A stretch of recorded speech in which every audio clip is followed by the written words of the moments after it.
దీన్ని బట్టి ఒకసారి మీరు ఆలోచన చేయాలని చెప్పి నేను కోరుతా ఉన్నాను. మిత్రులారా, మీరు ఒకసారి చూస్తే ఈ రాష్ట్రంకు ఉన్నటువంటి అప్పుల గురించి అనేక సార్లు మాట్లాడినటువంటి రేవంత్ రెడ్డి గారు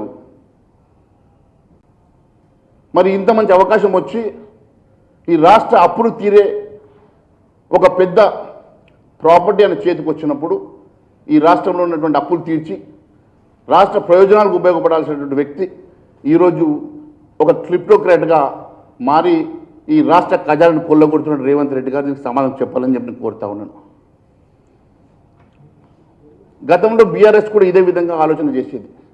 దీనికి మూలమైనటువంటి ఆలోచన చేసింది గతంలో బీఆర్ఎస్ ముఖ్యమంత్రిగా ఉన్నటువంటి గత ముఖ్యమంత్రిగా ఉన్నటువంటి కేసీఆర్ గారు అప్పుడు కూడా ఇదే రకంగా హిల్ట్ పాలసీ తీసుకొచ్చి భారీ ఎత్తున ఇక్కడ ఉన్నటువంటి భూములకి ఫ్రీ హోల్డ్ ఇచ్చినటువంటి కేసీఆర్ గారు గతంలో కేసీఆర్ గారు ఇదే ఆలోచన చేశారు కాబట్టి మొన్న శ్రీధర్ బాబు గారు అదే చెప్తా ఉన్నారు, గతంలో కేసీఆర్ చేయలేదని. అంటే గతంలో కేసీఆర్ గారు చేశారు కాబట్టి నేను చేస్తున్నానంటే, వారు దోపిడీ చేశారు కాబట్టి మేము గజ దోపిడీ చేస్తాం, వారు దొంగతనం చేశారు కాబట్టి మేము గజ దొంగలుగా మారుతాం అన్నట్టుగా మరి ఈరోజు శ్రీధర్ బాబు గారు చెప్తా ఉన్నారు. శ్రీధర్ బాబు గారు అది వారు చేసింది ల్యాండ్ మార్కా, వారు తప్పిదం చేస్తే మీరు తప్పిదాన్ని మీరు ఏదో ఒక రకంగా దాన్ని మీరు రెక్టిఫై చేయాలా, వారు తప్పు చేస్తే వాళ్ళ మీద కేసులు పెట్టాలా, ఆ భూమిని మీరు రిటర్న్ తీసుకోవాలా, వారి మీద లీగల్ యాక్షన్స్ తీసుకోవాలి. కానీ వాళ్ళు చేసినారు కాబట్టి ఖచ్చితంగా మేము కూడా చేస్తాం, వారు దొంగతనం చేశారు దోపిడీ చేశారు కాబట్టి మేము కూడా దోపిడీ చేస్తామనే విధంగా మీరు చేస్తున్నటువంటి ఈ ఆలోచన ఇది ముంబాటికి ఈ రాష్ట్ర ఖజానాని పూర్తిగా మీరు దోపిడీ చేస్తున్నట్టుగా స్పష్టమవుతా ఉన్నది. ఈ రాష్ట్ర ఖజానాని మీరు లక్షల కోట్ల రూపాయలు ఈ రాష్ట్ర ఖజానాని మీరు దోచుకోవడానికి ఒక ఆలోచన ప్రకారం పథకం ప్రకారం ముఖ్యమంత్రి రేవంత్ రెడ్డి గారితో పాటు సహచర మంత్రులందరూ కూడా దీంట్లో భాగస్వాములై ఈరోజు లక్షల కోట్ల రూపాయల ఆస్తిని కొల్లగొడుతున్నమాట వాస్తవం కాదా అని అడుగుతా ఉన్నాను. మిత్రులారా,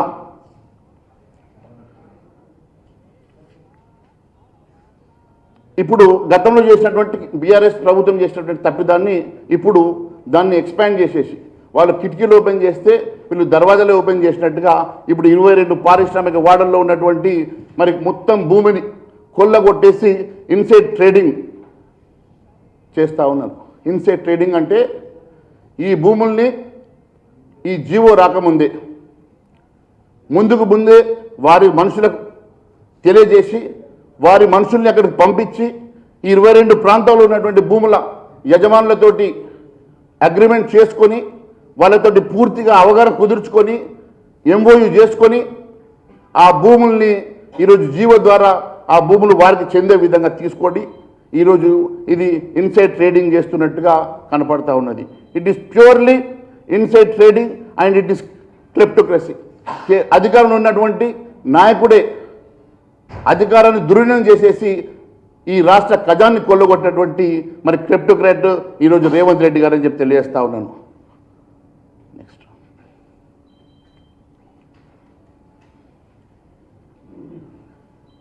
మరి దీని మీద చాలా తెలంగాణ ప్రజలకు చాలా అనుమానాలు ఉన్నాయి, అనేకమైనటువంటి ప్రశ్నలు ఉన్నాయి. మిత్రులారా, అసలు హిల్ట్ పాలసీ అసలు క్యాబినెట్లో లోతైనటువంటి మరి కనీసం డిస్కషన్ జరిగిందా అని అనుమానాలు వస్తూ ఉన్నాయి. ఎందుకంటే డ్రాఫ్ట్ కాపీని కూడా రిటర్న్ తీసుకున్నటువంటి ముఖ్యమంత్రి ఆయన సహచర క్యాబినెట్ మంత్రులు కూడా నమ్మకుండా డ్రాఫ్ట్ కాపీ రిటర్న్ తీసుకున్నాడంటే దీని మీద లోతైనటువంటి ఆలోచన చేసిండ్రా, లోతైనటువంటి చర్చ జరిగిందా అని అనుమానాలు ఉన్నాయి. సడన్గా నిన్న నేను ప్రెస్ మీట్ పెట్టి మంత్రులకు కూడా అవగాహన లేనటువంటి దీన్ని మీరు క్యాబినెట్ అప్రూవల్ ఎట్లా తీసుకున్నారంటే నిన్న బట్టి గారు బయటకు వచ్చి చెప్తారు దీని మీద సబ్ కమిటీ చేశామని. మరి ఏ రోజు కూడా సబ్ కమిటీ గురించి మాట్లాడలే. 1.5 yearలో సబ్ కమిటీ చేస్తే సబ్ కమిటీ చేసినట్టు ఎప్పుడు చెప్పలేదు. కనీసం జీవో నెంబర్ 27లో ఎక్కడ కూడా మెన్షన్ చేయలేదు as per the sub committee అని చెప్పేసి. కేవలం నిన్న మేము మాట్లాడినాం కాబట్టి మాకు అవగాహన ఉందన్నట్టుగా సబ్ కమిటీ వేశామని చెప్తున్నటువంటి ముఖ్యమంత్రి గారు ఎప్పుడు సబ్ కమిటీ చేశారు, ఈ సబ్ కమిటీ మీద ఎప్పుడు లోతైనటువంటి ఆలోచన జరిగింది, దీంట్లో అధికారులు ఎవరెవరు పాల్గొన్నారు, ఎన్ని రోజులు పాల్గొన్నారు, దేని మీద మరి దీని మీద డిస్కషన్ జరిగింది, మరి ఎందుకు మీరు పబ్లిక్ డొమైన్లో పెట్టడం లేదని అడుగుతా ఉన్నాం. కేవలం సబ్ కమిటీ పెట్టామని చెప్పేసి చేతులు దులుపుకున్నటువంటి ముఖ్యమంత్రి రేవంత్ రెడ్డి గారిని నేను సూటిగా అడుగుతా ఉన్నాను.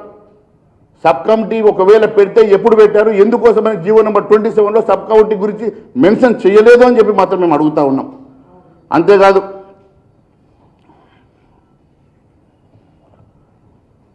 హెల్త్ పాలసీలో ఏ ఒక్క మంత్రి అయినా డిసెంట్ నోట్ ఇచ్చిర్రా? డిసెంట్ నోట్ ఇవ్వకుంటే మంత్రులందరూ కూడా ఈ పాలసీకి అప్రూవల్ ఇచ్చినట్టుగా భావించాలన్నా? ఒకవేళ ఇస్తే ఏ మంత్రికి దీంట్లో ఎంత వాటా ఉన్నది, ఏ మంత్రి గారికి దీంట్లో ఈ హెల్త్ పాలసీని అప్రూవ్ చేయడానికి కారణాలు ఏందో కూడా మంత్రులు చెప్పాలి.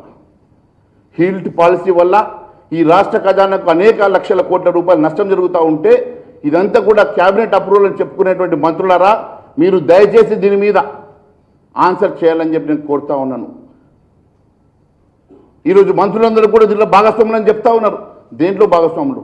పంపకంలో భాగస్వాములా, లేకుంటే నిజంగా ఈ పాలసీ మేకింగ్లో మరి దేనికోసం ఈ పాలసీ మేకింగ్ చేశారు, దీనివల్ల రాష్ట్ర ప్రభుత్వానికి వచ్చే లాభం ఏంది, ప్రయోజనం ఏందని చెప్పి నేను అడుగుతా ఉన్నాను. తరలింపు ఒకటే ఉద్దేశమా? అయితే వాటన్నిటికీ ప్రతిపాదిక ఏమిటి? What is the base? ఒక్కసారి ఒక ఇండస్ట్రీని షిఫ్ట్ చేయడానికి గల కారణాలు ఏంటి? What is the base for shifting the industry? If it is it only the pollution?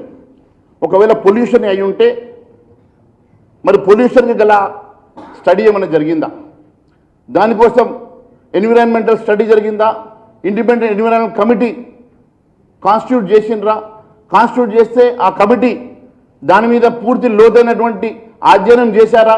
చేస్తే దాని మరి స్టడీ రిపోర్ట్స్ మరి బయట పెట్టినారని అడుగుతా ఉన్నాం. ఏ ఆలోచన లేకుండా కేవలం మీకు రాత్రి ఆలోచన పుట్టింది, వేల కోట్ల రూపాయల ఆస్తితో లక్షల కోట్ల రూపాయల ఆస్తి దోపిడీ చేయాలని ఆలోచన పుట్టింది కాబట్టి మీరు ఇష్టానుసారంగా ఒక క్యాబినెట్ మీటింగ్ పెట్టి దీన్ని అన్యక్రాంతం చేసే ఆలోచన చేస్తూ ఉన్నారు. నేను ఒకటే అడుగుతా ఉన్నాను, ఈరోజు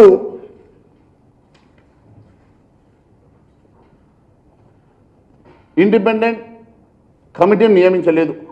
దశాబ్దాలుగా పేరుకుపోయినటువంటి పారిశ్రామిక వ్యర్థాలు మరియు కలుషితమైనటువంటి భూమి పరిస్థితి ఏంది? సపోజ్ ఒకవేళ అక్కడ పొల్యూషన్ ఉందని చెప్పి మీరు షిఫ్ట్ చేశారు. పొల్యూషన్ ఉంటే ఆ పొల్యూషన్ అయినప్పుడు ఆ పొల్యూషన్కి సంబంధించినటువంటి ఎన్విరాన్మెంటల్ కమిటీ వేసి ఆ ఎన్విరాన్మెంటల్ కమిటీ దాని మీద లోతైనటువంటి అధ్యయనం చేసి ఆ భూమి రెసిడెన్షియల్ జోన్కి పనికొస్తుందా, లేకుంటే అక్కడ పొల్యూషన్ వల్ల గ్రౌండ్ వాటర్ భూమిలో ఉన్నటువంటి వ్యర్థాలు దాని గ్రౌండ్లో ఇదైనప్పుడు మరి దానివల్ల వచ్చేటువంటి అనేకమైనటువంటి డిజీజెస్, క్యాన్సర్ లాంటి డిజీజెస్ వస్తాయి కదా. మరి ఎన్విరాన్మెంటల్ స్టడీ జరిగి ఇండిపెండెన్స్ కమిటీని మన అపాయింట్ చేసి అది ఇచ్చినటువంటి స్టడీ ప్రకారం కదా మీరు అక్కడ మరి రెసిడెన్షియల్ జోన్గా కన్వర్ట్ చేయాలా? అది ఏమి